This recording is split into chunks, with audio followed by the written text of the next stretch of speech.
പുതിയൊരു വ്ളോഗിലേക്ക് സ്വാഗതം. അപ്പോൾ ഞാനും തനുക്കുട്ടി ഇതേ ഇപ്പം തന്നെ ഈ അടുക്കളയിൽ വന്നപ്പോൾ പ്ലാൻ ചെയ്തതാണ് കേട്ടോ നമുക്ക് വീഡിയോ സ്റ്റാർട്ട് ചെയ്യാം എന്നുള്ളത്. ഞാൻ ഒരു സാധനം ഉണ്ടാക്കിയിട്ടുണ്ട് കേട്ടോ.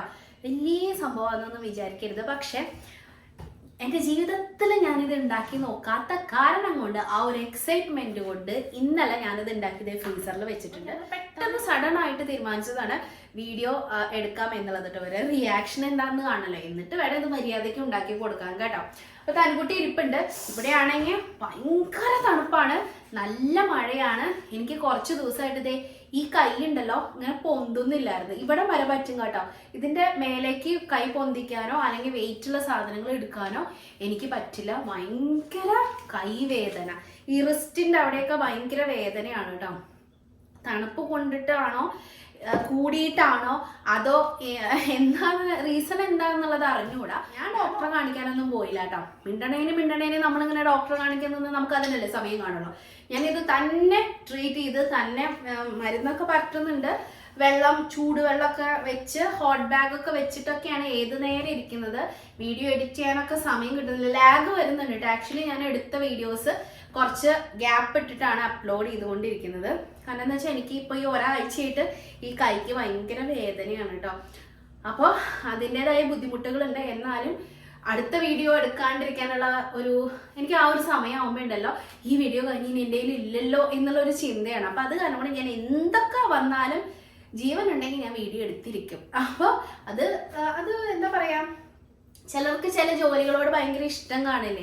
അങ്ങനെ ഞാൻ വളരെ ഇഷ്ടപ്പെട്ട് ചെയ്യുന്ന ഒരു ജോലിയാണ് കേട്ടോ ഈ യൂട്യൂബിൽ നമ്മുടെ ഈ വ്ളോഗ് നമ്മുടെ ഈ ചാനലിൽ നടത്തിക്കൊണ്ട് പോവുക എന്നുള്ളത്. അപ്പൊ നമുക്ക് അധികം കത്തി വെക്കാതെ ഞാനൊരു ക്യാമറയും അല്ലെങ്കിൽ ഒരു ഫോണോ കിട്ടിയിട്ടുണ്ടെങ്കിൽ ഇങ്ങനെ കലകല സംസാരിച്ചുകൊണ്ടിരിക്കും. അത് കാരണം കൊണ്ട് നമ്മൾ എന്താണോ ഉദ്ദേശിച്ചത് അത് നടക്കില്ല. അത് കാരണം കൊണ്ട് നമുക്ക് നമ്മുടെ ഫ്രിഡ്ജ് തുറന്ന് നോക്കാം അല്ലെ. തനുകുട്ടി എക്സൈറ്റഡ്? തനുകുട്ടി എക്സൈറ്റഡ് ആണ് ഇതിന്റെ ടേസ്റ്റ് എന്താകുമെന്ന് അറിയാൻ വേണ്ടിയിട്ട്. സാധനം കണ്ട് നിങ്ങൾ ഞെട്ടരുത് ഗായ്സ്. നമുക്ക് പിക്കുവിനെ കൂടി വിളിച്ചാലോ? പിക്കുമോൻ വാ. പിക്കുമോൻ ഇങ്ങനെ എപ്പോ വീഡിയോ എടുക്കാൻ വന്നാലും സ്കിപ്പായി പോട്ടെ. അവിടെ നിന്ന് ഇങ്ങനെ മുങ്ങിപ്പോവും പിക്കു. അവിടെ നിന്ന് പിക്കുവിന് എന്തോ ഒരു ചമ്മലാണ് വീഡിയോയ്ക്ക് വരാൻ വേണ്ടിയിട്ട്. കേറിയിരുന്നോ? അവിടെ കേറിയിരുന്നോ? പിക്കു എന്താ വീഡിയോയില് വരാത്തെ?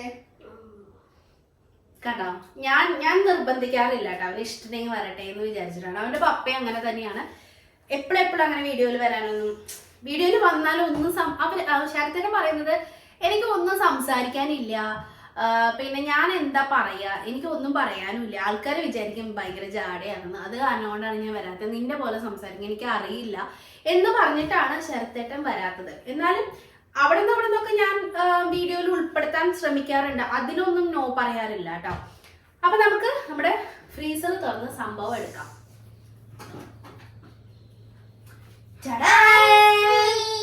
ഐസ്ക്രീം അല്ല ഇത്, ഐസ്ക്രീം ഒന്നല്ല. ഇപ്പൊ കോളമാക്കും. ഇത് ഐസ്ക്രീം ഒന്നല്ല. ഞാൻ ഐക്യയില് പോയപ്പോ ദേ ഈ സ്റ്റിക്ക്, ഇതിനെന്താ പറയാ, പോപ്കിൽസോ, ഈ സംഭവം ഞാൻ വാങ്ങിച്ചിട്ടുണ്ടായിരുന്നു. ഇത് ശരിക്കും ഉണ്ടാക്കുന്ന രീതി വേറെയാണ്. ഇത് പെട്ടെന്ന് ഇന്നലെ ഞാൻ ഉണ്ടല്ലോ ഇവർക്ക് ഷെയ്ക്ക് അടിച്ചു. പാലും പിന്നെ നമ്മുടെ പോമഗ്രാനേറ്റും മാതള നാരങ്ങയില്ലേ, മാതള നാരങ്ങയും പാലും പഴവും പഞ്ചസാരയും ഒക്കെ ഇട്ടിട്ട് ഞാൻ ഇവർക്ക് ഷെയ്ക്ക് പോലെ അടിച്ചിട്ടുണ്ടായിരുന്നു വൈകുന്നേരം സ്കൂളിൽ നിന്ന് വരുമ്പോൾ കുടിക്കാൻ. അപ്പൊ നമ്മള് കുൽഫി ഒക്കെ ഉണ്ടാക്കില്ലേ നമ്മൾ പാലൊക്കെ ഉപയോഗിച്ചിട്ട്, അതായിരുന്നു എൻ്റെ മനസ്സിൽ കേട്ടോ. ആ ഒരു മിക്സ്ചർ ഉണ്ടാക്കിയിട്ട് ഇതിൽ ഫസ്റ്റ് ട്രൈ ചെയ്ത് നോക്കണം എന്നായിരുന്നു എൻ്റെ മനസ്സിൽ. പക്ഷേ ഇവരതിനുള്ള സമയം എനിക്ക് തന്നില്ല. ഇത് ഉണ്ടാക്കിയേ പറ്റുമെന്ന് ഇപ്പം നമ്മളപ്പോൾ ഞാൻ എൻ്റെ ഉണ്ടായിരുന്ന സാധനം ഒഴിച്ച് ഫ്രീസറിൽ വെച്ചിട്ട് ഇന്ന് നമ്മൾ എടുത്തിരിക്കുകയാണ്. ഇതിനകത്ത് എന്തായിരിക്കും എന്നുള്ള അവസ്ഥ എനിക്ക് അറിഞ്ഞോളാം. നമുക്ക് തുറന്ന് നോക്കാം കേട്ടോ. ഇവരെ കയ്യിൽ കൊടുക്കാം. ഞാൻ വീഡിയോ എടുത്തിക്കൊണ്ടിട്ടെ ഇപ്പൊ അറിയാം എന്താണ് സംഭവിക്കാൻ പോകുന്നത്. ഓപ്പൺ ചെയ്തേ, കാണിച്ചേ, വീഡിയോയിലേക്ക് കാണിച്ചേ. അടിപൊളി. എങ്ങനെയുണ്ട്? കഴിച്ചു നോക്കിയേ. എങ്ങനെയുണ്ട് പൊന്നോ? സൂപ്പറാ? ടേസ്റ്റ് ഉണ്ടാ? കഴിച്ചോ. എങ്ങനെയുണ്ട്? ഇഷ്ടപ്പെട്ടോ? ഇനി ഉണ്ടാക്കണം അങ്ങനെ. കഴിച്ചോക്കട്ടെ, ഞാനും കഴിച്ചോക്കട്ടെ.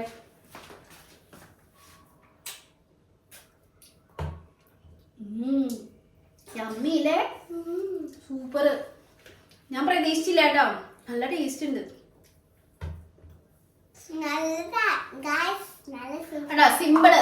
നമുക്ക് ഇതിന്റെ ഒരു എന്താ പറയാ, ഇതിന്റെ റെസിപ്പി എന്നൊന്നും പറഞ്ഞിട്ടില്ല. ഞാൻ വെറുതെ അടിച്ച് ഇതിലാക്കി വെച്ചു.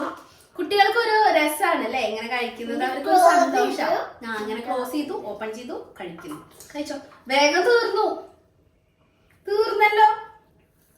കഴിച്ചോ. യമ്മി. നമുക്ക് ഇനി ഇത് മാംഗോ വെച്ചിട്ട് ഉണ്ടാക്കി നോക്കാം. എനിക്ക് ഭയങ്കര എക്സൈറ്റ്മെന്റ് തോന്നുന്നു ഇതൊക്കെ ഉണ്ടാക്കി നോക്കാൻ. ഇനി മാംഗോ വെച്ചിട്ട് ഉണ്ടാക്കാം അല്ലേ. കണ്ടോ, ഒറ്റ ഇരുപ്പിനെ മുഴുവൻ കഴിച്ച് തീർക്കുന്നുണ്ട്. മേല് കളയല്ലേ, കുളിച്ചല്ലോ ഉള്ളൂ. മേല് നല്ലതാ. നല്ലതാണെങ്കിൽ നല്ലതാന്ന് പറയണം, ചീത്തയാണെങ്കിൽ ചീത്തയാന്ന് പറയണം അല്ലേ. കഴിച്ചോ. അപ്പൊ ഇനി അമ്മ നാളെ മാംഗോ തന്നെ ഉണ്ടാക്കാം. മാംഗോ വേണം, മാംഗോ വെച്ചിട്ട് വേണം. ചോക്ലേറ്റ്, മാംഗോ, ചോക്ലേറ്റിന്റെ പാക്ക് ഒക്കെ കിട്ടും. ഇതേ പിക്കുന്റെ നിലത്ത് പോകും. നമ്മ ടിഷ്യൂ തരാം. ചോക്ലേറ്റിന്റെ പൗഡർ ഒക്കെ മേടിച്ചിട്ട് ഉണ്ടാക്കാം. ചോക്ലേറ്റ് ഡയറി മിൽക്ക് ആയിരിക്കണം. അങ്ങനെ ഇച്ചിരിക്കോളം കിട്ടിയിട്ട് കാര്യമില്ല.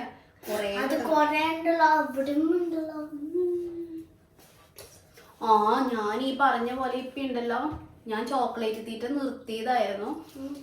ഈ അടുത്തുണ്ടല്ലോ ഇവിടെ അങ്കിള് വന്നിട്ടുണ്ടായിരുന്നില്ലേ, അങ്കിള് വന്നപ്പോ ഒരു ബോക്സ് നിറയെ ഡയറി മിൽക്കും കൊണ്ടുവന്നു. ഞാൻ ഇത് കണ്ടതോ ആദ്യം ഒരെണ്ണം കഴിച്ച് അവസാനിപ്പിക്കാം എന്ന് വിചാരിച്ചിട്ടാണ് ഞാൻ കഴിക്കുന്നത് കേട്ടോ. അങ്ങനെ ഞാൻ ആദ്യത്തെ ദിവസം കഴിച്ചു, രണ്ടാമത്തെ ദിവസം കഴിച്ചു, മൂന്നാമത്തെ ദിവസം കഴിച്ചു. ഇപ്പൊ എല്ലാ ദിവസവും ഞാനിത് തീർന്നവരെ എനിക്കുണ്ടല്ലോ ഇങ്ങനെ കാണുമ്പോ ഉണ്ടല്ലോ കഴിക്കാൻ തോന്നും. ഇവിടെ ഇല്ലെങ്കിൽ ഞാൻ കഴിക്കില്ല കേട്ടോ. ചോക്ലേറ്റും പഞ്ചസാര ഉപയോഗിച്ചിട്ട് ഒരു സാധനം ഞാൻ കഴിക്കില്ല. പക്ഷെ ഇരിക്കുന്നത് കണ്ടാണ്ടല്ലോ എനിക്ക് ഇങ്ങനെ കഴിക്കാൻ തോന്നും. അങ്ങനെ ഞാൻ അത് മുഴുവൻ കഴിച്ചു. മുഴുവൻ വെച്ചാൽ കുറച്ച് ബാക്കിയുണ്ട്. ഒരു വിധപ്പെട്ടത് മുഴുവൻ ഞാൻ തന്നെ തിന്നു കേട്ടോ. ഇവർക്ക് കൊടുക്കാറില്ല, ഇവൾക്ക് ചോക്ലേറ്റ്സ് കൊടുക്കരുതെന്ന് ഡോക്ടർ പറഞ്ഞിട്ടുള്ള കാരണം കൊണ്ട് ഇവൾക്ക് ഞാൻ കൊടുത്തില്ല. പകരം ഞാൻ കുത്തിയിരുന്ന് തിന്നു. ഇനിയിപ്പോൾ എൻ്റെ വെയിറ്റ് ഒക്കെ ഒന്ന് ചെക്ക് ചെയ്യണം. കുറച്ചുകൊണ്ട് വന്ന വെയിറ്റ് ആണ്. ഇപ്പൊ വീണ്ടും കൂടി കാണുമെന്നാണ്, 1 കിലോ എന്തായാലും കൂടി കാണുമെന്ന് ഞാൻ പ്രതീക്ഷിക്കുന്നു കേട്ടോ. ഒരു 58 ആ റേഞ്ചിൽ നിൽക്കുകയാണെങ്കിൽ എനിക്ക് വിഷമമൊന്നുമില്ല കേട്ടോ. ഒരു 56 തൊട്ട് ഒരു 58 വരെ എനിക്ക് കുഴപ്പമില്ലാത്ത വെയിറ്റ് ആണ്. അതിനപ്പുറത്തേക്ക് പോകുമ്പോഴാണ് എനിക്ക് എന്തോ ശ്വാസം മുട്ടുന്ന പോലത്തെ ഒരു ഫീല് കേട്ടോ. 58 വരെ ഞാൻ ഓക്കെയാണ്, എനിക്ക് ഒരു പ്രശ്നവുമില്ല. 58 വരെ വെയിറ്റ് ഗെയിൻ ചെയ്താലും 56 വരെ ആക്കി കൊണ്ടുവന്നതാണ്. 57 ആ ഒരു ഇതിലേക്ക് കൊണ്ടുവന്നിട്ടുണ്ടായിരുന്നു കേട്ടോ ഞാൻ. എനിക്ക് 61.5 60.5 അങ്ങനെ എന്തായിരുന്നു എൻ്റെ വെയിറ്റ്. പിന്നെ ഞാൻ ഈ പറഞ്ഞ പോലെ ഷുഗർ വേറെ ഒന്നുമില്ല. കഴിക്കുന്ന ഭക്ഷണം ഓവറായിട്ട് കഴിക്കില്ല. അതിപ്പോ ഞാനാണെങ്കിലും ശരത്തേട്ടനാണെങ്കിലും അങ്ങനെ തന്നെയാണ്. ഓവറായിട്ട് കഴിക്കില്ല, എല്ലാം കഴിക്കും, പക്ഷെ അളവ് കുറച്ച് മാത്രമേ കഴിക്കുള്ളൂ. അങ്ങനെയാണ് നമ്മൾ വെയിറ്റ് ഒക്കെ മെയിൻറ്റെയിൻ ചെയ്ത് പോകുന്നത് കേട്ടോ. ഞങ്ങൾക്ക് കഴിക്കാൻ തോന്നാറില്ല, അതുകൊണ്ടാണ്, അല്ലാണ്ട് മനഃപൂർവ്വം ഒഴിവാക്കുന്നതല്ല കേട്ടോ. അപ്പോൾ അങ്ങനെ 57 അങ്ങോട്ടായിരുന്നു, 56 or 57 ആ ഒരു റേഞ്ചിലാണ് നമ്മുടെ വെയിറ്റ് നിന്നിരുന്നത്. നമ്മുടെ അല്ല, എൻ്റെ വെയിറ്റ് നിന്നിരുന്നത്. ശരത്തേട്ട ഇപ്പൊ ഏടിയായിട്ട് കുറച്ച് വെയിറ്റ് ഒക്കെ വയ്ക്കുന്നുണ്ട്, കുറച്ച് വയറൊക്കെ ചാടുന്നുണ്ട്. ഇങ്ങനെ മേലെ കളയാതെ ഈ ഇരുന്ന് ജോലി ചെയ്യുന്ന കാലം കൊണ്ടേ, ഫുൾ ടൈം ഇരുന്നാണല്ലോ ജോലി ചെയ്യുന്നത്. അപ്പൊ ഇങ്ങനെ കുറച്ച് വയറൊക്കെ ചാടുന്ന പോലെ ആയിട്ടുണ്ട് കേട്ടോ. കുറച്ച് വയറൊക്കെ ചാടിയിട്ടുണ്ട്. ഇനി അത് ശരിയാക്കാം, കുഴപ്പമൊന്നുമില്ല. കുറച്ച് നാളായിട്ട് കുറച്ച് ജോലിയുടെ കാര്യങ്ങളൊക്കെ ആയിട്ട് കുറച്ച് ബിസി ആയിരുന്നു. ഈ വക കാര്യങ്ങളൊക്കെ ശ്രദ്ധ കുറവായിരുന്നു. ടെൻഷനും കാര്യങ്ങളും ഒക്കെ ആകുമ്പോൾ ഓട്ടോമാറ്റിക്കലി ചിലർ വെയിറ്റ് ഗെയിൻ ചെയ്യും, ചിലർ ഒരുപാട് ക്ഷീണിച്ചു പോകും, ചിലർക്ക് ഭയങ്കര വിശപ്പായിരിക്കും. എനിക്ക് ടെൻഷൻ വന്നാൽ എനിക്ക് വിശക്കുക ചെയ്യുക കേട്ടോ. എനിക്ക് വിശക്കും. എനിക്ക് എന്തെങ്കിലുമൊക്കെ അസുഖങ്ങളൊക്കെ വരുമ്പോൾ ഉണ്ടല്ലോ, സാധാരണ ആരും ഒന്നും കഴിക്കില്ലല്ലോ. എനിക്കാണെങ്കിൽ എന്തെങ്കിലും അസുഖങ്ങൾ അല്ലെങ്കിൽ ടെൻഷനൊക്കെ വന്നാൽ എനിക്ക് എന്തെങ്കിലുമൊക്കെ കഴിച്ചുകൊണ്ടിരിക്കണം. അങ്ങനെയാണ് ഞാൻ ആ ടെൻഷനെ തോൽപ്പിച്ച് കളയുന്നത് കേട്ടോ. അപ്പോൾ ഈ പറഞ്ഞ പോലെ ചിലപ്പോൾ 1 കിലോ ഞാൻ കൂടിയിട്ടുണ്ടാവും, 58 ഒക്കെ ആയിട്ടുണ്ടാവും. ബട്ട് കുഴപ്പമില്ല കേട്ടോ. എനിക്ക് ഈ വെയിറ്റ് എനിക്ക് ഓക്കെ ആണ്. അതുകൊണ്ടോ കഴിച്ചു കഴിഞ്ഞു. ഇനി വേണോ? തണുപ്പോ ഇവിടെ? വേണോ? വേണ്ടേ? നാളെ കഴിച്ചാൽ മതിയോ? നാളെ കഴിക്കാം. നാളെ ഉച്ചക്ക് എനിക്ക് ഇതിന്റെ മാംഗോ വേണം. അന്ന് നമുക്ക് മാംഗോ ഉണ്ടാക്കിയിട്ട് വേണോ? വേണമെങ്കിൽ അമ്മ തരാം. വേണോ? നാളേക്ക് മതിയോ അത് ഇന്ന് വേണോ? നാളെ കഴിച്ചാൽ മതിയോ? പറഞ്ഞ എല്ലാം അനുസരിക്കും കേട്ടോ. ഒന്നും അങ്ങനെ നിർബന്ധം ഒന്നും പറയില്ല. നാളെ മാംഗോ ഷുവറാണോ? ഒരെണ്ണം പപ്പയ്ക്ക് കൊടുക്കാം അല്ലേ? മോനെ വേണമെങ്കിൽ അമ്മ തരാം. ഇപ്പൊ കഴിക്കാൻ വേണോ? വേണ്ട? ഷുവർ കക്ക? ഷുവർ? ഓക്കെ, അപ്പൊ നമുക്ക് ബാക്കി നാളെ കഴിക്കാൻ കൊടുക്കാം. ഒന്ന് ശരത്തേണ് കഴിക്കാൻ കൊടുക്കണം. ശരത്തേട്ട് കഴിച്ചിട്ട് എന്താ അഭിപ്രായം പറയാന്ന് അറിയാലോ അല്ലേ? പപ്പയ്ക്ക് ഒരെണ്ണം കൊടുക്കാം അല്ലേ? ഒരെണ്ണം ഞങ്ങൾ പപ്പയ്ക്ക് കൊടുക്കും. പിക്കു കഴുകല് കഴിഞ്ഞു. പാത്രം കഴുകുന്ന പോലെ പിക്കു ഈ സാധനമൊക്കെ കഴുകി വെക്കുന്നുണ്ട്. നമ്മുടെ ഒരു സബ്സ്ക്രൈബർ കുട്ടി മഞ്ജു NS എന്നാണ് പേര് ഞാൻ കണ്ടത്. അപ്പോൾ ഒരു ഹായ് തരൂ ചേച്ചി എന്ന് ചോദിച്ചിട്ടുണ്ടായിരുന്നു. 2-3 ആഴ്ച ആക്ച്വലി ആ കുട്ടി പറഞ്ഞിട്ട് ഞാനത് വിട്ടുപോയതാണ്. പിന്നീട് എപ്പോഴൊക്കെയോ വീഡിയോ എടുത്തെങ്കിലും ഞാനത് പറയാൻ വിട്ടുപോയതാണ് കേട്ടോ. അപ്പോൾ ഇപ്പോൾ ഞാൻ ഇമേജസ് ഇങ്ങനെ ചെക്ക് ചെയ്യണതിൻ്റെ ഇടയിലാണ് അയ്യോ ഞാനിത് പറഞ്ഞില്ലല്ലോ എന്ന് ആലോചിച്ചത്. അപ്പോൾ മോൾക്കൊരു ഹായ് ഉണ്ട്. സോ സോറി, ഞാൻ മനഃപൂർവ്വം ചെയ്തതല്ല കേട്ടോ, മറന്നു പോയത് കൊണ്ടാണ്. അപ്പോൾ ഞാൻ ഹായ് പറഞ്ഞിട്ടുണ്ട് കേട്ടോ മഞ്ജു. താലക്കുട്ടി കഴുകുകയാണോ? കണ്ട എന്റെ മുത്താണ് എന്റെ മോള്, എന്റെ മുത്ത് മുഴുവൻ കഴുകിയോ? സോപ്പല്ല കേട്ടോ. സോപ്പിട്ട് കഴുകിയായിരുന്നോ? സോപ്പിട്ടടാ കള്ള മണുണ്ടല്ലോ സ്റ്റിൽ. എന്നാലും കുഴപ്പമില്ല, കൊച്ചു കഴുകി വെച്ചല്ലോ മതി. ഇറങ്ങിക്കോ. ബാക്കി അമ്മ കഴുകാം.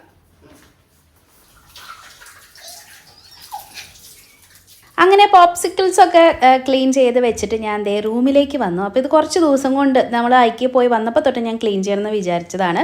അപ്പോൾ വീക്കിലി ഞാൻ അങ്ങനെ കുറച്ച് ക്ലീനിങ്ങും കാര്യങ്ങളൊക്കെ ചെയ്യും കേട്ടോ. അങ്ങനെ ഒതുക്കി പറക്കി വെക്കുന്ന കാരണം കൊണ്ടാണ് വീട് ഇത്രയും നീറ്റായിട്ട് ഇരിക്കുന്നത് കേട്ടോ. അപ്പോൾ രാവിലത്തെ തനുക്കുട്ടിയുടെ മേക്കപ്പും കാര്യങ്ങളൊക്കെ കഴിഞ്ഞ് കളിയൊക്കെ ആയിരുന്നു. അതൊക്കെ കഴിഞ്ഞ് എല്ലാം നിരത്തി വെച്ചിട്ടുണ്ട്. അപ്പോൾ എന്തായാലും എനിക്കിവിടെ ഒന്ന് ഓർഗനൈസ് ചെയ്ത് വെക്കണമായിരുന്നു. അതിനുള്ള സാധനങ്ങളും ഞാൻ വാങ്ങിച്ചിട്ടുണ്ട്. കണ്ടോ, ഫേഷ്യൽ കിറ്റൊക്കെ നാട്ടിൽ നിന്ന് വാങ്ങിച്ചു കൊടുത്തിട്ട് പൊട്ടിച്ചിട്ട് പോലും ഇല്ല കേട്ടോ. അങ്ങനെ തന്നെ ഇരിക്കും. എൻ്റെ ഡേറ്റും കഴിഞ്ഞിട്ടുണ്ടായിരുന്നു. വെറുതെ ഞാൻ കാശ് കളഞ്ഞു എന്ന് എനിക്ക് തോന്നിപ്പോയി. ആഗ്രഹം ഉണ്ടായിരുന്നു തന്നെത്താൻ ചെയ്ത് നോക്കണം എന്നൊക്കെ, അതിന് വേണ്ടി വാങ്ങിച്ചു കൊടുത്തതാണ്. പക്ഷേ നടന്നില്ല. എൻ്റെ കയ്യിൽ എല്ലാ സാധനങ്ങളും ഉണ്ട്, പക്ഷേ യൂസ് ചെയ്യൽ ഇല്ല കേട്ടോ. ആഗ്രഹിച്ച് വാങ്ങിക്കുകയൊക്കെ ചെയ്യും. തന്നെ ഫേഷ്യൽ ചെയ്യണം, തന്നെ ത്രെഡ് ചെയ്യണം, അങ്ങനത്തെ കാര്യങ്ങളൊക്കെ ചെയ്യാൻ എനിക്ക് ഇഷ്ടമാണ് കേട്ടോ. മറ്റുള്ളവർക്ക് ചെയ്ത് കൊടുക്കാനും എനിക്ക് ഇഷ്ടമാണ്. പക്ഷേ സമയത്തിൻ്റെ ഈ പറഞ്ഞ പോലെ ചാനലൊക്കെ ആയി നടക്കുമ്പോൾ വീട്ടിലെ കാര്യങ്ങളുണ്ട്. നമുക്കിത് മാത്രമല്ലല്ലോ, വീട്ടിൽ വേറെ ഒരുപാട് കാര്യങ്ങളുണ്ട്, കുട്ടികളെ പഠിത്തമുണ്ട്. അപ്പോൾ അതൊക്കെ കാരണം കൊണ്ട് എനിക്ക് ചെയ്യാൻ സമയം കിട്ടാറില്ല. എന്നാലും ഇടയ്ക്ക് വിചാരിക്കും കേട്ടോ ചെയ്യണം എന്നൊക്കെ. ഇനിയിപ്പോൾ എന്തായാലും നോക്കാം നമുക്ക്. അപ്പോൾ ഇതൊക്കെ ഇങ്ങനെ അറേഞ്ച് ചെയ്ത് വെക്കാനാണ് ഞാൻ ഇങ്ങനത്തെ ബോക്സുകൾ മേടിച്ചത്. ഓർഗനൈസർ ബോക്സുകളായിട്ട് ഉപയോഗിക്കാം, നമുക്ക് അടച്ചു വെക്കാനായിട്ട് അങ്ങനത്തെ എന്തിനെങ്കിലുമൊക്കെ വേണ്ടി ഉപയോഗിക്കാം കേട്ടോ. എൻ്റെ ഒരു ഐഡിയയിൽ ഞാൻ ചെയ്തെടുത്തതാണ്. ഇപ്പം നല്ല ഒതുങ്ങിയിരിക്കേണ്ട ഏത് എവിടെയൊക്കെയാണ് ഇരിക്കുന്നത്. ഇങ്ങനെ ട്രാൻസ്പെറൻ്റ് ആയ കാരണം കൊണ്ട് എനിക്ക് കാണാനും പറ്റും കേട്ടോ ഈ വക സാധനങ്ങൾ ഇരിപ്പുണ്ട്, ഇതിൻ്റെ ഡേറ്റ് കഴിയും എന്നൊക്കെ. കുറേയൊക്കെ നമ്മൾ ശ്രദ്ധിക്കാതെ പോകുന്നതാണ് സമയത്തിൻ്റെ പരിമിതി കാരണം കൊണ്ട് കേട്ടോ. അപ്പോൾ അത് ഭാഗമൊക്കെ ക്ലീൻ ചെയ്ത് കഴിഞ്ഞു. അപ്പോൾ ഞാൻ എപ്പോഴും നമ്മുടെ ഈ മിറർ തുടയ്ക്കുമ്പോൾ ഉണ്ടല്ലോ ന്യൂസ് പേപ്പർ ഉപയോഗിച്ചിട്ട് തുടയ്ക്കാറുണ്ട്. ചില സമയത്ത് തുണി വെച്ച് തുടയ്ക്കട്ടെ എൻ്റെ സമയം പോലെ. പക്ഷേ ഞാൻ പറയട്ടെ, ന്യൂസ് പേപ്പർ വെച്ച് നിങ്ങൾ തുടയ്ക്കുകയാണെങ്കിൽ നല്ല ഷൈനിങ് വരും, നല്ല ഭംഗിയായിരിക്കും കേട്ടോ മിറർ കാണാനായിട്ട്. പിന്നെ ഇങ്ങനെ പൊട്ട് ഇങ്ങനെ ഒട്ടിച്ചേക്ക് ഇങ്ങനത്തെ പരിപാടിയൊന്നും എനിക്കില്ല കേട്ടോ. മിറർ അങ്ങനെ ചെയ്യരുത് കേട്ടോ, ഭയങ്കര വൃത്തികേടായിരിക്കും അതിൻ്റെ പശ നമ്മുടെ മിററിലിരിക്കുമ്പോൾ. ഇത് ഞാൻ ഐക്യയിൽ വാങ്ങിച്ചതാണ്. ഇതും നമ്മുടെ റൂമിൽ ഒരെണ്ണം ഞാൻ ഇവിടെ കൊണ്ടുവച്ചിട്ടുണ്ട് കേട്ടോ. എനിക്കിഷ്ടമാണ് ഇങ്ങനെ ഒരു പച്ചക്കളറും ചെടികളും അങ്ങനെയൊക്കെ കാണാൻ വേണ്ടിയിട്ട് കേട്ടോ. അപ്പോൾ ഇതേ ഈ ഒരു ടേബിളിൽ കുറേ സാധനങ്ങൾ ഇരിക്കുന്നുണ്ടായിരുന്നു. അതൊക്കെ നീറ്റാക്കി ടേബിളൊക്കെ സെറ്റ് ചെയ്തിട്ടുണ്ട്. വാഷിംഗ് മെഷീനിൽ തുണി റൺ ചെയ്തുകൊണ്ടിരിക്കുകയാണ്. അതുകൊണ്ട് വിരിക്കണം. ഇവിടെ നല്ല മഴയുമാണ് കേട്ടോ. അപ്പോൾ അത് കാരണം കൊണ്ട് ഇപ്പോൾ ഇച്ചിരി വെയിൽ കണ്ടപ്പോൾ ഞാൻ വാഷിംഗ് മെഷീനിൽ തുണി ഓൾറെഡി ഇട്ടിട്ടുണ്ടായിരുന്നു. അതുകൊണ്ടാണ് ഇതിൽ സംസാരിക്കാത്തത്. നമ്മളപ്പോൾ പറഞ്ഞു വന്നത് വീക്കിലി ക്ലീനിങ്ങിനെ പറ്റിയിട്ടാണല്ലേ, വീക്കിലി ക്ലീനിങ് റൂട്ടീൻ. അപ്പോൾ അതിൽ ഉൾപ്പെടുന്ന ഒരു കാര്യമാണ് നമ്മുടെ മാട്രസിൻ്റെ ഷീറ്റ് മാറ്റുക എന്നുള്ളത് കേട്ടോ. അപ്പോൾ മാട്രസ് പ്രൊട്ടക്റ്റ് ചെയ്യാൻ വേണ്ടിയിട്ട് ഞാൻ ബെഡ് പ്രൊട്ടക്ടർ ഇട്ടിട്ടുണ്ട്. അതേപോലെ തന്നെ പഴയൊരു ഷീറ്റ് മാട്രസുമ്മ വിരിച്ചു കൊടുത്തിട്ടുണ്ട്. അതിൻ്റെ മേലെയാണ് നമ്മൾ സാധാരണ ഉപയോഗിക്കുന്ന നല്ല ബെഡ്ഷീറ്റ് വിരിക്കുന്നത് കേട്ടോ.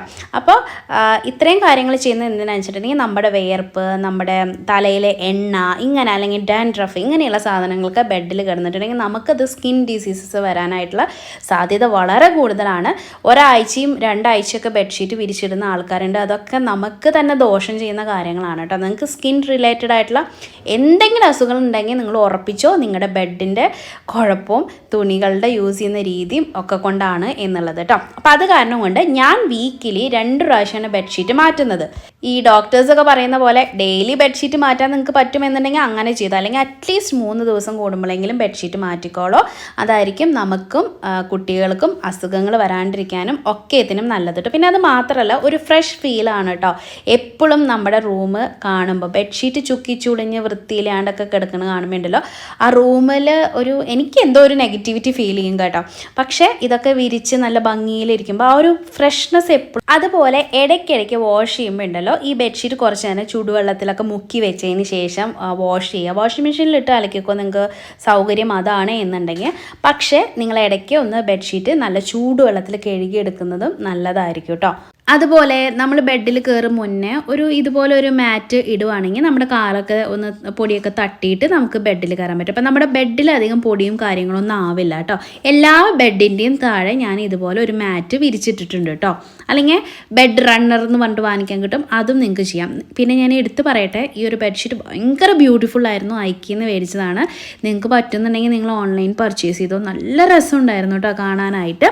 പിന്നെ എൻ്റെ ഒരു അഭിപ്രായമാണ് 20-25 വർഷമൊക്കെ ഒരു ബെഡ്ഷീറ്റ് യൂസ് ചെയ്യാണ്ട് ഇടയ്ക്കിടയ്ക്ക് ബെഡ്ഷീറ്റൊക്കെ ഒന്ന് മാറ്റട്ടെ. നമ്മളിങ്ങനെ പഴഞ്ചാടികളായിട്ട് തന്നെ ജീവിച്ചാലുണ്ടല്ലോ നമ്മുടെ ജീവിതം ഇങ്ങനെ എന്താ പറയുക ഭയങ്കര മുരടിപ്പ് തോന്നും.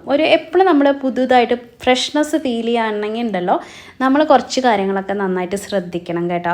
എനിക്ക് ബെഡ്ഷീറ്റൊക്കെ മാറ്റി നല്ല നല്ല ഇതിൽ കിടക്കുമ്പോഴൊക്കെയാണ് എനിക്ക് റൂമിലേക്ക് വരുമ്പോൾ ഒരു സന്തോഷം ഹാപ്പിനെസ്സും വീട്ടിലാണെങ്കിലൊക്കെ എനിക്ക് തോന്നാറുള്ളത് കേട്ടോ. അതുകൊണ്ടാണ് ഞാൻ ഇടയ്ക്കിടയ്ക്ക് ഇതൊക്കെ മാറ്റുന്നത്. ഇതിപ്പോൾ എല്ലാവർക്കും സാധിക്കും, നിങ്ങൾക്ക് സാധിക്കുമെന്ന് പറഞ്ഞിട്ട് ബാക്കിയുള്ളവർക്ക് അങ്ങനെയാണോ എന്നൊക്കെ പറയാൻ 100 കണക്കിന് ആൾക്കാരുണ്ടായിരിക്കും.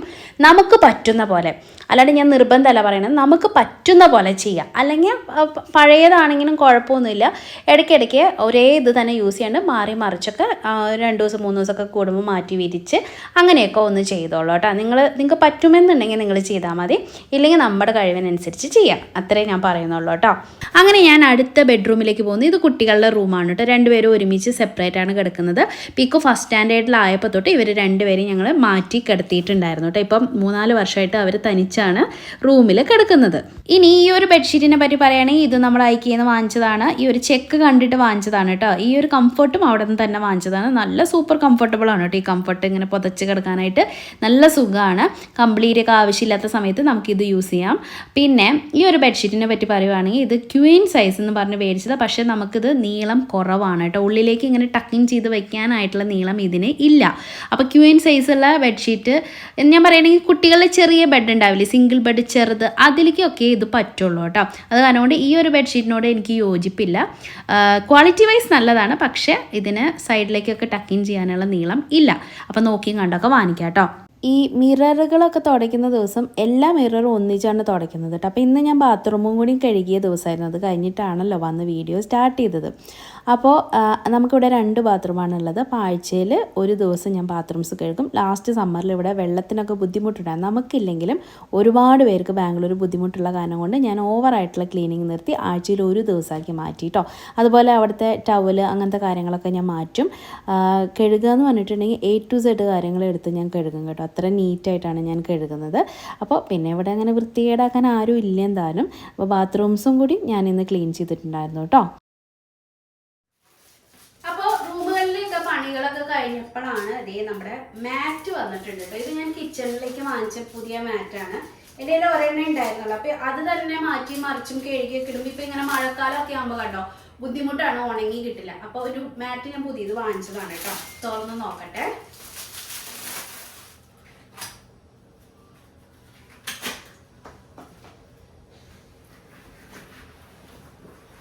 രണ്ടെണ്ണം ഉണ്ട് കേട്ടോ. ആക്ച്വലി ഒരെണ്ണം നല്ല നീളത്തിലുള്ളതും ഒരെണ്ണം കുറച്ച് ചെറുതും അങ്ങനത്തെയാണ് കേട്ടോ. ഇതാണ് നമ്മുടെ കിച്ചൺ റഗ്, കിച്ചൺ മാറ്റ് എന്നൊക്കെ പറയില്ലേ. മാറ്റ് എന്ന് പറഞ്ഞാൽ ഇച്ചിരി ചെറുതായിരിക്കും. ഇത് ഇച്ചിരി നീളത്തിലുള്ളതാണ് കേട്ടോ, കിച്ചണിൽ ഇടാൻ വേണ്ടിയിട്ട്. നല്ല ലെങ്ത് ഉണ്ട്. അപ്പോൾ ഇതാ വേണ്ട, എൻ്റെ കാല് തൊട്ട് മൂക്ക് വരെയുണ്ട്, അത്രയും നീളമുണ്ട്. അപ്പോൾ ഒരു 5.2 അടി, 5 അടി കൂട്ടിക്കോ, അങ്ങനെ അത്രയും ഉണ്ട് കേട്ടോ നീളം. നല്ല ലെങ്ത് ഉണ്ട്. ഇത് ചെറുത് കേട്ടോ, അങ്ങനെ രണ്ടെണ്ണമായിട്ടാണ് വരുന്നത്. നമുക്കങ്ങനെ എൽ ഷേപ്പിലുള്ള കിച്ചണൊക്കെ ആണെങ്കിൽ ഈ ഒരു മാറ്റ് പെർഫെക്റ്റ് ആണ്. നമുക്ക് നിലത്തിടാം. കണ്ടോ, നിങ്ങൾക്ക് ഇഷ്ടപ്പെട്ടോ? നല്ലതല്ലേ ഡിസൈൻ? പിന്നെ അധികം കളർഫുൾ ഉള്ളത് എടുക്കാണ്ടിരിക്കുന്നതായിരിക്കും നല്ലത്. കാരണം എന്താ വെച്ചാൽ നമുക്ക് ചവിട്ടി കൂട്ടാനുള്ളതാണ്. ഒരുപാട് ലൈറ്റ് കളേഴ്സ് ഒക്കെ എടുത്തിട്ടുണ്ടെങ്കിൽ നല്ല വൃത്തികേടായിരിക്കും. ഇത് അത്ര വലിയ കുഴപ്പമില്ല. എൻ്റെ മുന്നത്തെയും ഏകദേശം ഈ ഒരു കളറാണ്. കാരണം നമ്മുടെ കിച്ചൻ്റെ കളർ കോമ്പിനേഷൻ അതാണ് കേട്ടോ. അപ്പോൾ അതുകൊണ്ട് ഞാൻ ഇങ്ങനത്തെ നോക്കി മേടിച്ചതാണ് കേട്ടോ. ഇനിയിപ്പോൾ ഇതിൻ്റെ ലെങ്ത്തും വിഡ്ത്തൊക്കെ അറിയണം എന്നുള്ളവർക്ക് ചെറുതിൻ്റെ ലെങ്ത്ത് വരുന്നത് 28 ഇഞ്ചും വലുതിൻ്റെ ലെങ്ത്ത് വരുന്നത് 54 ഇഞ്ചുമാണ്. വിഡ്ത്ത് വീതി രണ്ടിനും സെയിം ആണ്, 18 ഇഞ്ച് വീതമാണ് കേട്ടോ വീതി വരുന്നത്. ഇങ്ങനെ നിലത്തൊക്കെ ഇങ്ങനെ പതിഞ്ഞ് കിടക്കുന്ന ഒരു ടൈപ്പായിട്ടുള്ള ഒരു മാറ്റാണ് കേട്ടോ. പിന്നെ ഇതിൻ്റെ റേറ്റ് വരുന്നത് 799 രൂപയാണ് രണ്ടിനും കൂടിയിട്ട്. അതുപോലെ ഇങ്ങനെ ഇത് തുണി ടൈപ്പൊന്നും അല്ല, ഇങ്ങനെ നിലത്ത് ഇങ്ങനെ ഒട്ടിക്കിടന്നോളൂ. ഇതിൻ്റെ അടിയിൽ ഒരു ഗ്രിപ്പിന് വേണ്ടിയിട്ട് ഒരു സംഭവമൊക്കെ ഉണ്ട്. പിന്നെ ഇങ്ങനെ ചുരുണ്ട് വരിക, തുമ്പ് ചുരുണ്ട് പോവുക, അങ്ങനത്തെ പരിപാടിയൊന്നും ഇല്ല കേട്ടോ. ഇട്ടപ്പോൾ അതേപോലെ തന്നെ കിടക്കുന്നുണ്ടായിരുന്നു. അപ്പോൾ ഞാനിതിങ്ങനെ വിരിച്ചതിന് ശേഷം ആലോചിച്ചത്, ദൈവമേ ഉച്ചയ്ക്ക് ഞം കഴിക്കാൻ ഒന്നും ഉണ്ടാക്കിയില്ലല്ലോ എന്ന്. അപ്പോൾ ഇവിടെ ഇറച്ചി ഇരിപ്പുണ്ട്. അപ്പോൾ അത് ഞാൻ വേഗം കുക്ക് ചെയ്തെടുക്കാമെന്ന് വിചാരിച്ചു. പിന്നെ കുറേ വിഭവങ്ങളൊന്നും ഇല്ല കേട്ടോ. അപ്പോൾ ആവശ്യത്തിനുള്ള പെരിഞ്ചീരകം എടുത്തിട്ടുണ്ട്, പട്ട, ഗ്രാമ്പു, ഏലക്കായ, കുരുമുളക് എല്ലാം കൂടിയിട്ട് ഞാനൊന്ന് ചൂടാക്കി പൊടിക്കാൻ വേണ്ടിയിട്ടാണ്. ഈ ഒരു ഫ്രഷ് ആയിട്ടുള്ള ഗരം മസാല പൊടിച്ചെടുക്കുമ്പം ഒരു പ്രത്യേക രുചിയാണ് കേട്ടോ ഇറച്ചിക്കറിയൊക്കെ വയ്ക്കുമ്പോൾ. അപ്പോൾ ഇറച്ചിയൊക്കെ ഞാൻ ഇന്നലെ രാത്രി നമുക്ക് കൊണ്ടുവന്ന് കിട്ടിയപ്പോഴത്തേക്കും എല്ലാം പരട്ടിയൊക്കെ വെച്ചിട്ടുണ്ടായിരുന്നു. അപ്പോൾ ഈ ഒരു പൊടിച്ച ഐറ്റം ഫ്രഷ് ആയിട്ട് അപ്പം പൊടിച്ച് ചേർക്കുന്നതാണ് നല്ലത്. പിന്നെ ഒരു അരമുറി സവോളയും പിന്നെ വെളുത്തുള്ളി ഇഞ്ചി ചതച്ചതും കറിവേപ്പിലയും കുറച്ച് വെളിച്ചെണ്ണയൊക്കെ വെച്ചിട്ട് ഒന്നും കൂടി ഒന്ന് മിക്സ് ചെയ്തു. അതിനുശേഷം അടച്ച് വെച്ചിട്ട് ഞാനൊരു 8 വിസിലൊക്കെയാണ് വെക്കാറുള്ളത് കേട്ടോ. വെളുത്തുള്ളി ഇഞ്ചി നിറച്ച് ചതച്ച് ചേർത്തത് കാണിക്കാൻ ഇടാനായിട്ട് വിട്ടുപോയി. അപ്പോൾ ഞാൻ ഇപ്പം ചേർത്തിട്ട് വീണ്ടും അടച്ച് വെച്ചിട്ട് കുക്ക് ചെയ്യാണ് ചെയ്തത് കേട്ടോ. പിന്നെ ഇതിനകത്ത് മുളക് പൊടി മല്ലിപ്പൊടിയൊക്കെ ഇഷ്ടമുള്ളവർക്ക് ചൂടാക്കിയിട്ട് ചേർക്കാം, അല്ലാന്നുള്ളവർക്ക് അല്ലാണ്ടും ചേർക്കാം കേട്ടോ. ഇനിയിപ്പോൾ പ്രഷർ കുക്ക് ചെയ്ത് എടുക്കാനായിട്ട് വെക്കുകയാണ് കേട്ടോ. അതുപോലെ ഞാനൊന്ന് മോര് കാച്ചുന്നുണ്ടായിരുന്നു. അപ്പോൾ വെളിച്ചെണ്ണയിലേക്ക് ഉലുവ പൊട്ടിച്ചിട്ട് പിന്നെ 2 വറ്റൽമുളകും കറിവേപ്പിലൊക്കെയാണ് ഞാൻ ഇടുന്നത് കേട്ടോ. പിന്നെ ഒരു കൈപ്പിടിയോളം വെളുത്തുള്ളി ഇഞ്ചിയൊക്കെ നീളത്തിൽ അരിഞ്ഞത് ചേർക്കും. ചില സമയത്ത് ഞാൻ ചെറിയ ഉള്ളിയും ചേർക്കാറുണ്ട്. അതൊക്കെ ഓരോ സമയത്ത് മൂഡിനനുസരിച്ചൊക്കെയാണ്. കുറച്ച് ഉപ്പും കൂടി ഇട്ടിട്ടുണ്ട്. ഒരു നുള്ളു മഞ്ഞൾപ്പൊടി ഞാൻ ചേർക്കും. മഞ്ഞൾപ്പൊടി ഇച്ചിരി അധികമാണ് ഞാൻ ചേർക്കുന്നത്, കാരണം എനിക്ക് ഒരു മഞ്ഞ കളർ കിട്ടാൻ വേണ്ടിയിട്ട് കേട്ടോ. പിന്നെ എന്താ, അതൊന്ന് വഴന്ന് വന്ന് കഴിഞ്ഞിട്ടുണ്ടെങ്കിൽ തൈര് അടിച്ച് ചേർക്കുക. ആവശ്യത്തിന് നീട്ടിയെടുക്കാനായിട്ട് വെള്ളം കൂടി മിക്സ് ചെയ്ത് ആ മിക്സി അങ്ങ് കഴുകി ഒഴിച്ചാൽ നമ്മുടെ മോര് കാച്ചി ഇത് റെഡി കേട്ടോ. അപ്പം ഇനി ഇറച്ചിയുടെ ബാക്കി പരിപാടിയാണ്. പ്രഷർ കുക്ക് ചെയ്ത് വരുമ്പോഴത്തേക്കും ഇതൊക്കെ ചെയ്യാമെന്ന് വിചാരിച്ച് സവോളയും തക്കാളിയും വെളുത്തുള്ളി ഇഞ്ചി ബാക്കി ചതച്ചതൊക്കെ ഇതിൽ തന്നെ ചേർത്തിട്ടുണ്ട്. നന്നായിട്ട് വാട്ടിയെടുക്കാം. പിന്നെ നിങ്ങൾക്ക് ഇഷ്ടമുള്ളവർക്ക് ഇതുപോലെ തേങ്ങാക്കൊത്തൊക്കെ ചേർത്താൽ ഇടയ്ക്ക് കടിക്കാൻ നല്ല ടേസ്റ്റ് ആയിരിക്കും. അപ്പോൾ ഇറച്ചി വെന്ത് വന്നപ്പോഴത്തേക്കും ഞാൻ ആ ഇറച്ചി ഇതിലേക്ക് ആഡ് ചെയ്തിട്ടുണ്ട്. നന്നായിട്ട് മിക്സ് ചെയ്തിട്ട് എടുക്കാം. പിന്നെ കുരുമുളക് പൊടി ഉപ്പൊക്കെ നിങ്ങളുടെ ടേസ്റ്റിനനുസരിച്ച് ചേർത്തിട്ടുണ്ടെങ്കിൽ ഇറച്ചിക്കറി റെഡി. ഇത് കുറച്ച് നേരം ഇരിക്കും തോറാണ് ഇതിൻ്റെ ടേസ്റ്റ് വരുന്നത്. അതുകൊണ്ട് ഉണ്ടാക്കി അവിടെ ഞാൻ വെച്ചു.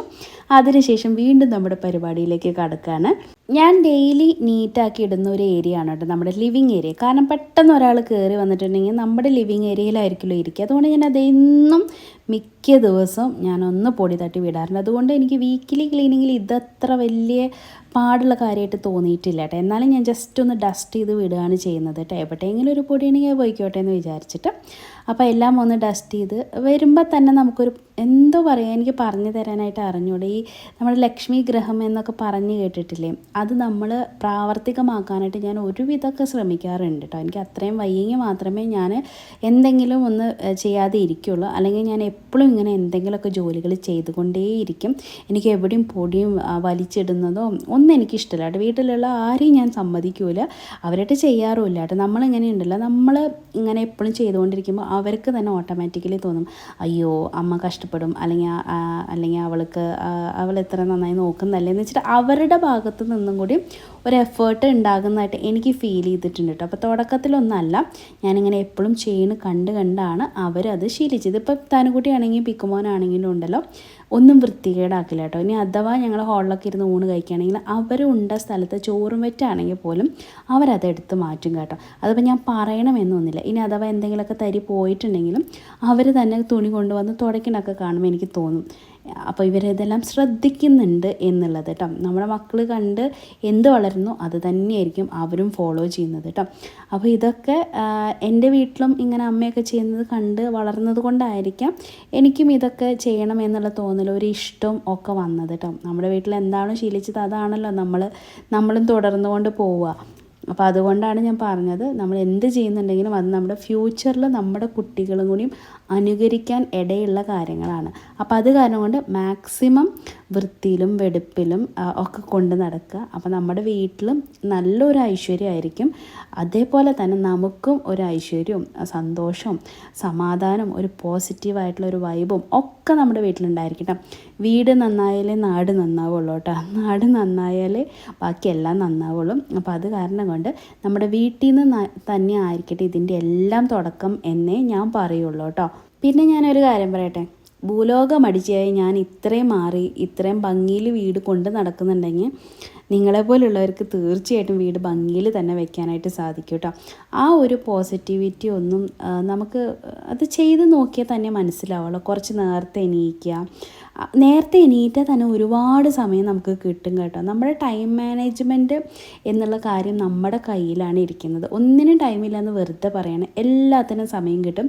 എത്ര വലിയ ജോലിക്കാരാണെങ്കിലും എന്ത് തിരക്കാണെങ്കിലും എല്ലാത്തിനുള്ള സമയം നമ്മൾ കണ്ടുപിടിച്ചാൽ മാത്രം മതി കേട്ടോ. എല്ലാം നമ്മുടെ കയ്യിലാണ് ഇരിക്കുന്നത്. ആഗ്രഹം മാത്രം ഉണ്ടായതുകൊണ്ട് കാര്യമില്ല, അതിനുള്ള എഫേർട്ടും കൂടി നമ്മുടെ ഭാഗത്തുനിന്ന് ഉണ്ടായിരിക്കണം. നമ്മൾ ചെയ്യണം എന്ന് തുനിഞ്ഞിറങ്ങിയിട്ടുണ്ടെങ്കിൽ എന്ത് കാര്യം നമുക്ക് ചെയ്യാനായിട്ട് പറ്റും കേട്ടോ. അപ്പോൾ ഇങ്ങനെയൊക്കെ ചെയ്തിട്ടുണ്ടെങ്കിൽ വീട് എപ്പോഴും നല്ല ഭംഗിയായിട്ട് കിടക്കും. എല്ലാവരുടെ വീടും ഇതുപോലെ ഭംഗിയായിട്ട് തന്നെ ഇരിക്കട്ടെ. ചെറുതോ വലുതോ എന്നുള്ളതല്ല, എത്ര ചെറുതാണെങ്കിലും എത്ര വലുതാണെങ്കിലും അതെങ്ങനെ കൊണ്ട് നടക്കുന്നു എന്നുള്ളതിലാണ് കാര്യം. അപ്പോൾ നിങ്ങളും ഭംഗിയിൽ വീടൊക്കെ വെക്കുക, നീറ്റാക്കിയിട്ടൊക്കെ വെക്കുക. നിങ്ങൾക്ക് തന്നെ ആ ഒരു മാറ്റം ഫീൽ ചെയ്യും കേട്ടോ. അപ്പോൾ ഇന്നത്തെ ഈ കുഞ്ഞു വ്ളോഗ് നിങ്ങൾക്ക് എല്ലാവർക്കും ഒരു ചെറിയ മോട്ടിവേഷൻ കിട്ടിയെന്ന് ഞാൻ വിചാരിക്കുന്നു. അപ്പോൾ ഊണ് കഴിക്കുന്ന സമയമായി, വലിയ വിഭവങ്ങളൊന്നുമില്ല, ഇന്ന് പണി ഇച്ചിരി കൂടുതലായ കാരണം കൊണ്ട്. പിന്നെ ഇതൊക്കെ മതിയല്ലോ. അപ്പോൾ ഇന്നത്തെ വ്ളോഗ് ഇഷ്ടപ്പെട്ടെങ്കിൽ ലൈക്ക് ചെയ്യാനും ഷെയർ ചെയ്യാനും നിങ്ങളുടെ അഭിപ്രായങ്ങൾ പറയാനും മറക്കല്ലേ. അടുത്ത വ്ളോഗിൽ വീണ്ടും കാണാം. അതുവരയ്ക്കും നന്ദി, നമസ്കാരം.